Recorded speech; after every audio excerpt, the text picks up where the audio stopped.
আসসালামু আলাইকুম আমার সম্মানিত ইলেকট্রিশিয়ান ভাইরা, আবার আপনাদের সামনে হাজির হলাম নতুন একটা ভিডিও নিয়ে। এই যে দেখেন সেই জেনারেটরের এক্সিডিং কয়েলটা এই যে আমরা বানাচ্ছি। আমি একটা মাপ নিছি, এই একই মাপে অ্যাকুরেটভাবে হবে। এই যে দেখেন মাপটা নিয়ে এখন আমি কয়েল করতেছি এই যে সুন্দরভাবে। এই যে একটায় 12টা কয়েল হবে, তা আমি 3টে করে করতেছি।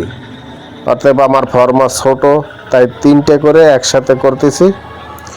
এই একটা হয়ে গেল, এখন আমি দ্বিতীয়টা করব। এই যে দ্বিতীয়টাও করতেছি, দ্বিতীয়টাও মনে করেন হয়ে গেল, এই হয়ে গেল। এখন তৃতীয়টা 3টে কয়েল করব, 4টে সেট করব, আবার 12টা সেট হয়ে যাবে। এই যে তৃতীয়টা। তো এই ধরনের সুন্দর সুন্দর ভিডিও পেতে লাইক কমেন্ট করে পাশে থাকবেন বন্ধুরা। তো দেখা হবে নেক্সট কোনো আবার নতুন ভিডিও।